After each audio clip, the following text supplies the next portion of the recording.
ও বাবা গো, মরে গেলাম গো। কি রে বোন, সারাদিন শুয়ে আছিস, খেলতে যাবি না?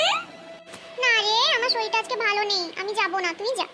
তাহলে আমি যাই, বাইরে খেলবো, অনেক মজা হবে। ও মা, দেখো না দাদা কি বলছে, আমার সাথে ঝগড়া করছে। হ্যাঁ হ্যাঁ যা, তোরা যখন আমার মতন হবে তখন বুঝবি। না রে, আমার হবে না। কই, আজ তো কেউ খেলতে আসেনি, মনে হয় আর কেউ আসবে না। আমারও শরীরটা কেমন খারাপ খারাপ লাগছে, বাড়িই চলে যাই আজ। আচ্ছা, বোন যে তখন কথাটা বলেছিল সেটা আবার সত্যি সত্যি হয়ে গেল তো? কি রে দাদা, তোর আবার কি হলো, শুয়ে আছিস কেন?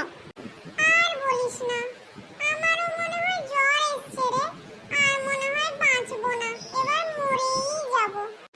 এমা না না, এমন কথা বলতে নেই, এমন বলিস না, ঠিক হয়ে যাবে। আমারও হয়েছিল, আমিও ঠিক হয়ে গেছি, তুইও ঠিক হয়ে যাবে, চিন্তা করিস না।